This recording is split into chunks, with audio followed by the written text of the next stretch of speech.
Welcome to the July 24th, 2023 meeting of the Library Board. Will the staff secretary call roll, please? Maria Fisk, Present. Sophia Moreno, Present.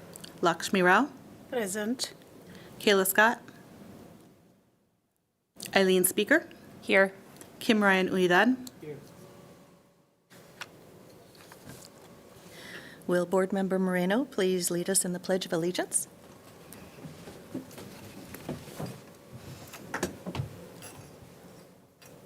I pledge allegiance to the flag of the United States of America and to the republic for which it stands, one nation, under God, indivisible, with liberty and justice for all. Thank you. Will the secretary please read the procedures for addressing the Library Board today? Citizens addressing the board during public comment are asked to approach the podium and are limited to 3 minutes unless extended by the chair, and must be regarding items that are not listed on the agenda and are with the city's jurisdiction. The Brown Act does not permit any action or discussion on items not listed on the agenda. No action will be taken on items addressed under public comments. Thank you. Next on the agenda is the approval of minutes. Madam Chair, we do have to open public comment, and then we'll have to close it. I will now open public comments. Seeing none, we'll move on to the next agenda item. Next on the agenda is the approval of minutes from our last meeting on May 22, 2023. Give you a few moments to look over that, and then I'll be looking for a motion to approve.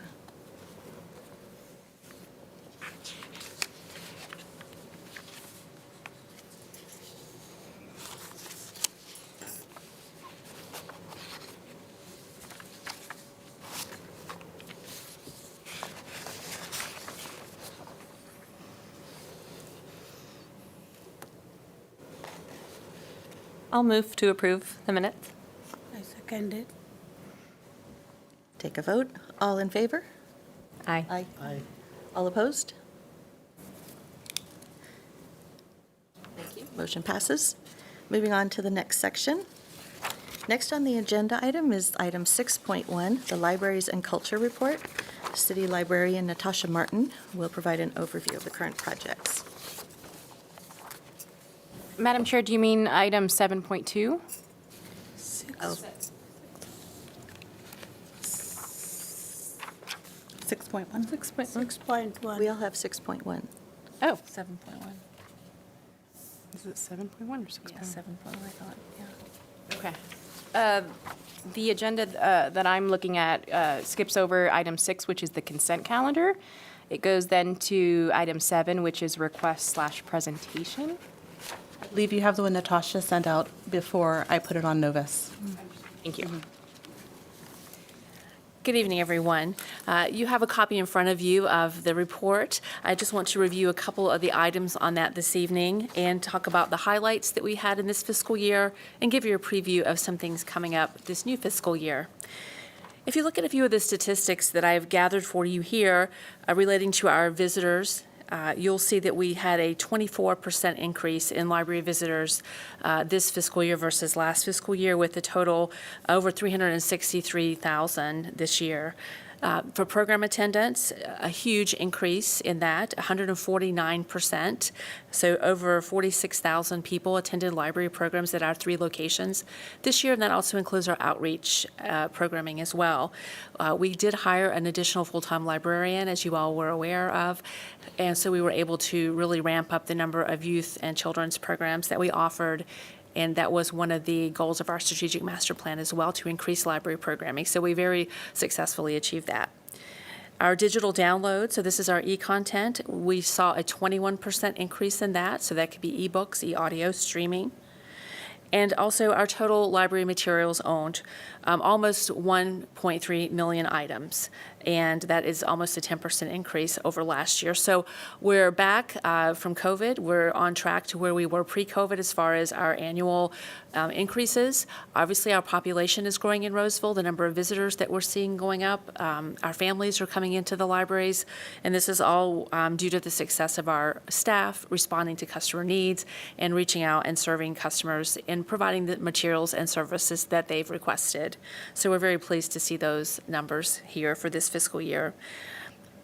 Some of the highlights specifically that we had this last year are launching our new library catalog, Aspen. I'm sure many of you have already been able to use that new discovery layer that we've added for ease of customer finding materials. We also installed the hublets at our downtown and Riley libraries. That's little tablets people can check out and use in the library. We did install the downtown children's mural. That was in partnership with Blue Line Arts. So if you haven't been by to see that, it's a beautiful owl celebrating knowledge and the love of reading. We added morning hours at all 3 of our library locations, and we also added an additional hour in the evening at our downtown library. And again, that's in response to our strategic master plan with our customers wanting more access to our facilities. That also ties in with the number of visitors we have. The more hours we offer the public, the more visitors we're going to be able to accommodate. We hosted a Friends of the Library annual thank you dinner. They do so much for us over the year to support our programming and services. They'll talk about this when they come in September, but this year they raised over $100,000 through their book sales and their special events and their bookstores, and they'll talk again about that in September in detail. But that really funds all of our library programming, and a lot of the special new items that we have, such as Aspen, was funded by the Friends as well. We installed a new public computer reservation system, so people can use that to sign up and register for their public computer time.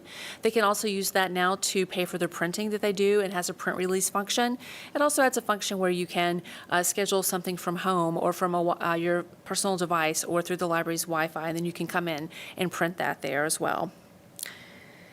We did apply for a $9.5 million state grant for library facility renovations. We'll hear from the state library in September as to whether or not we are receiving either a portion or all of that grant application. And that would be a 3-year project to finish all those renovations. We added a new full-time librarian at Riley, which is evident by the number of program increases. That is our children's programming librarian. And we are fully staffed in our full-time staffing for the first time in 8 years. So no one resign or retire. That's not going to be approved by me. And then we also did apply for the National Medal in Library Service, which we'll be doing again this fall. So we did not receive that. We're not a finalist the first time out, but that's a good learning experience for us. And we'll hone our application to hopefully bring more recognition to the library services that we offer. And a few new things coming up this year that we're excited about is our new automated materials handling, our self-checkout stations, our security gates, and our mobile checkout app. We're in the final phases now of awarding that contract to the vendor. So part of this project will go online this fall, and then another part of it will go online next winter and spring because it is a large multi-phase project, but we'll keep the board updated as those pieces come into play. The Friends of the Library are funding a mural at the at the Riley Library. We had to change artists during this process, so that had originally planned to go online this May, but due to the new artist schedule, we are hoping to have that done in August so that the Friends can have the reception and they open a house for that in September. We are going to be relocating our downtown public service desk, and so we did receive capital improvement funding for that this coming fiscal year. So basically, we'll be relocating the customer service desk back to the middle of the library around the hearth, which is how the building was originally designed. So that would give a clear view for staff of all areas of the library, and that was something that came to light in the Roseville Police Security Assessment of that facility. It also will prevent people from being able to enter the staff area and go to the downstairs, that glass area in the middle that we call the fishbowl, and that will be secure. That will also create an enclosed room where our internal inductions come in. Right now, where the customer service desk is, that will be a full wall built in with a door with a security code. So that would create a safe room for staff or customers or anything to transpire negatively at the downtown library. We also are pleased to announce that the Friends of the Library received a grant for us to be able to do Roseville Reads, which is a one-book Roseville concept where we select a book for young adults and adults to read, and then we'll have programming, potentially the author visit, book discussions, art classes, different presentations that are all thematically tied to the book. So we'll be creating a committee of library staff, library board members, and Friends of the Library to plan this program, and we hope to have that ready early spring of 2024. And I know Eileen had previously expressed interest in that, so if we have a couple of volunteers from the library board, that would be great to have you all involved as well. And then finally, to highlight that the city approved an increase in our library materials budget this year. Close to $67,000 will be added to our materials budget this year. So that will give us the ability to purchase more books, more copies of bestsellers, more ebooks, more e-audio, the things that our customers are requesting, and help reduce our hold times for popular library materials. So that's just a snippet of things that we have coming this year. There's a lot more, but just wanted to give those highlights to you today. And a lot of these things we'll be talking about more in detail at each board meeting as they are coming to fruition. Thank you, Natasha. When is the end of the fiscal year? It was June 30th. Okay, I wondered. Thank you. Does the board have any comments or questions? I have a comment. First of all, congratulations on achieving your goals. Well, no, scratch that. Congratulations on exceeding your goals. Just shows the dedication of the staff in the library, in all three of our libraries. With the mural for Martha Riley, I have a question. Is there a way we can see a draft of it, or? Yes, I can send that out to the board. Okay, thank you. That will be all, Madam Chair. Another comment for the Roseville Reads that you mentioned. I definitely would like to be a part of that as well if you are looking for more help on the board. Yes, and I think a tie-in to our high schools as well, because we are planning to select a book that is appropriate for adults and high school, even middle school as well. So I'll add you to my list. Thank you for volunteering.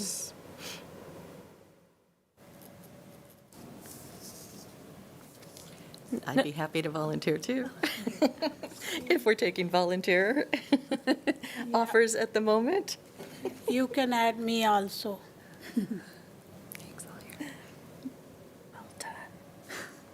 So everyone, basically. Natasha, how are the visitors tracked? How? We have a gate counter that's part of our security gate, and so Oh, we okay. it tallies that for us every day automatically. Yep. Got it. Okay. Yep.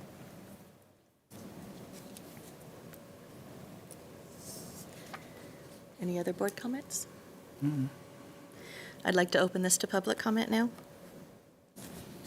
Seeing none, we'll move on to the next agenda item. Agenda item 6.2, Librarian Margaret Thordson will be talking about library digital services.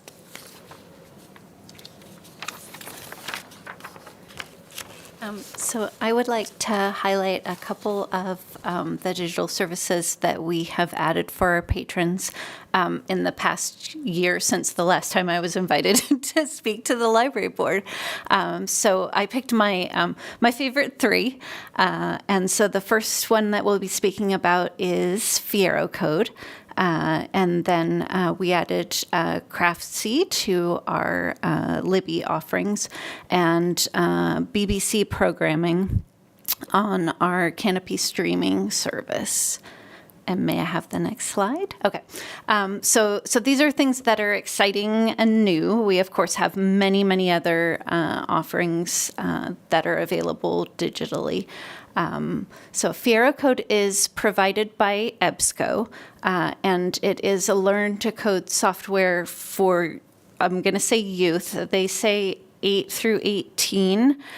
There is no reason at all that an adult could not use this software to learn many coding languages, other than the fact that it definitely is targeted for the 8 to 18 age group. So if you do not mind a little animated robot teaching you to code, you absolutely can learn to code with this program.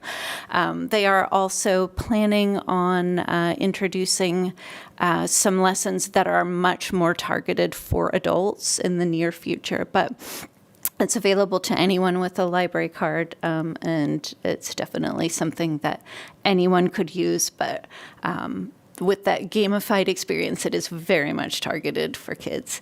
Craftsy on Livy is something that we have opened up through Overdrive. So in the Libby app, it shows up as an extra. So if you scroll down, you'll find it. And they are creative tutorials for everyone. Some are targeted at kids, but most for adults. And then our BBC programming on Canopy is also brought by Overdrive.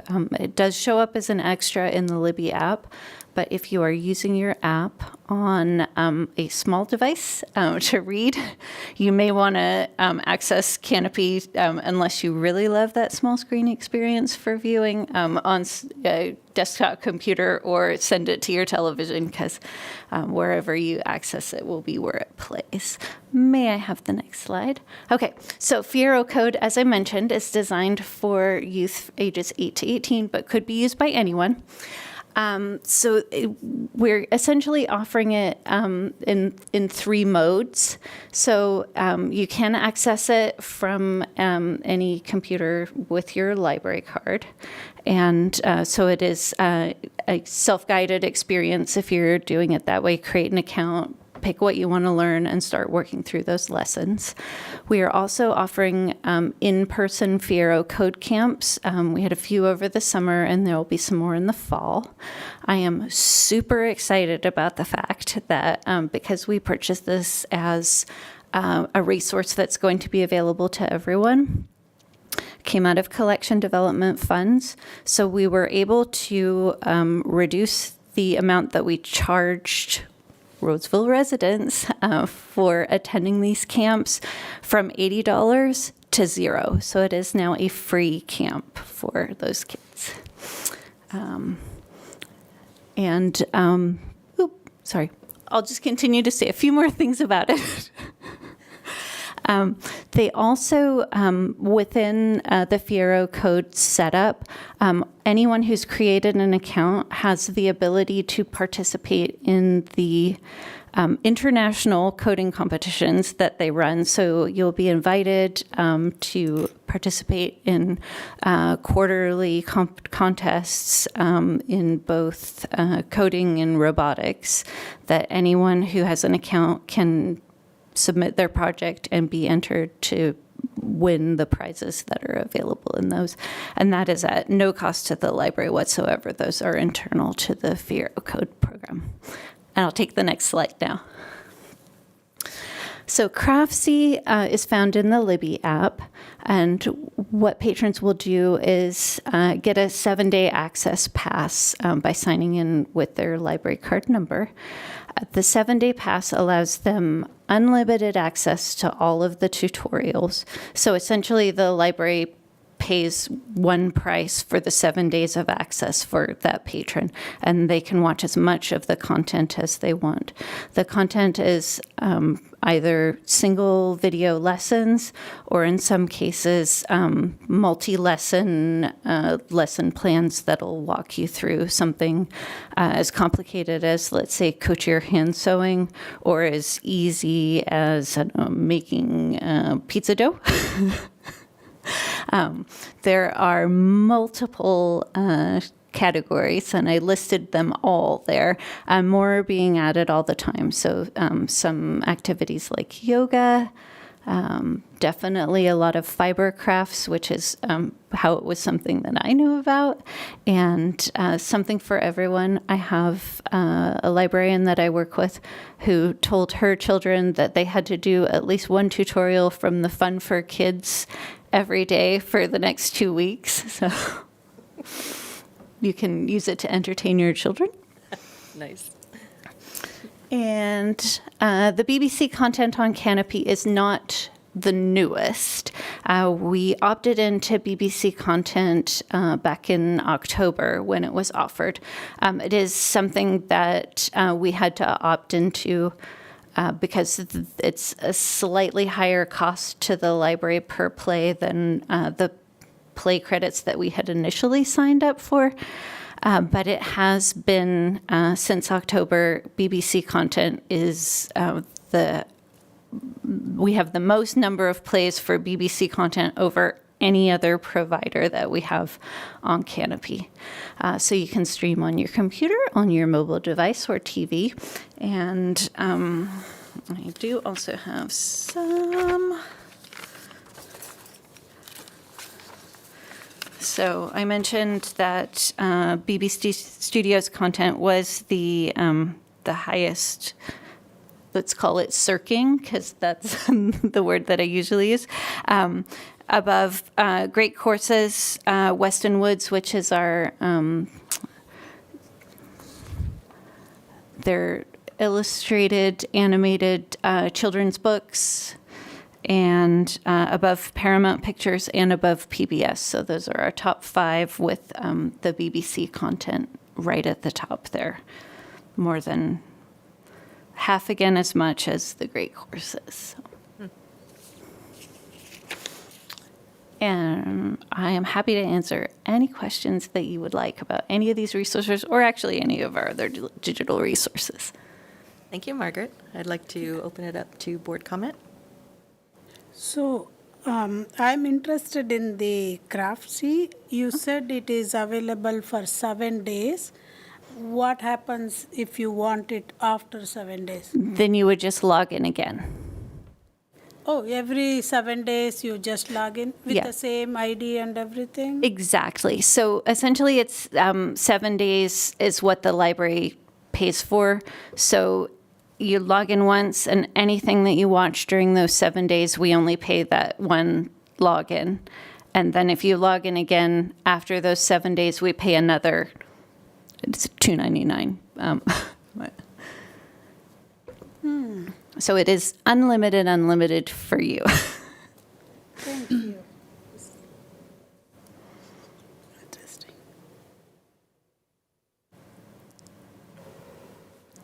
Margaret, are the dates for the code camps in the fall available yet, or is that still in the works with the Fiero? I think so, yes, but I am not involved in any programming, so I'm not 100% sure. Got it. The dates to you. Yeah. Yeah, thank you.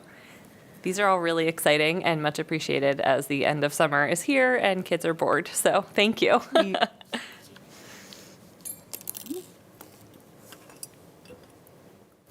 have a comment. Miss Margaret, thank you for the information about these 3 programs. My question would be, when I tried to research the previous awardees of the library thing that we didn't get last year, I saw that some of them or most of them have what they call a skill mill. That is a digital or a library digital services wherein it's like for special skills about trade that they can use for work, like basic electrical, basic carpentry, things like that. And I was just gonna suggest or ask is there a way we can look into that also? Maybe we can give some more content for our residents. And So yes, the library also does currently offer access to Coursera and to LinkedIn Learning. So LinkedIn Learning probably more than Coursera. Coursera does tend to be a little bit more tech-based, but you would be able to find things to boost those type of skills there. okay, thank you.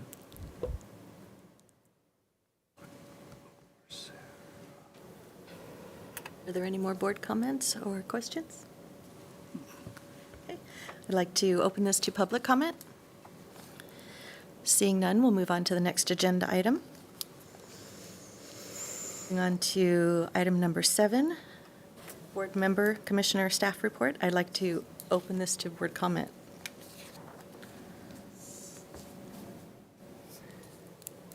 Does anyone have any items that they'd like to bring up that were not on the agenda? I can give an update on last July 10. I attended the Friends of Library.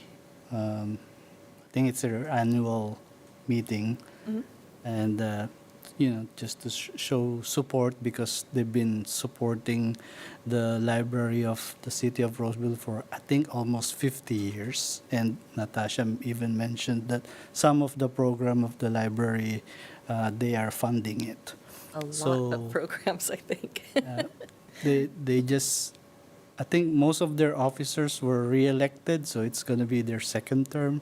But some of the concerns that they mentioned there during their president's report is they're looking for board members and also volunteers from the youth and also from the adults. So I'm just putting it out there just in case you know someone or you yourself. We can give the Friends of Library a helping hand. And those who joined them also, thank you. That's it.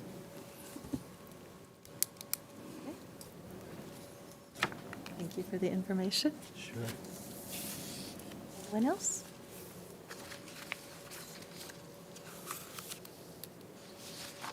I'd like to open this to public comment. Seeing none, we'll move on to the next agenda item. I believe we've completed our agenda. Do we have a motion to adjourn? I move that we adjourn. I second. All in favor? Aye. Aye. Any opposed? The July 24th, 2023 Library Board meeting is adjourned at 6:26 PM. Thank you, everyone. Thank you.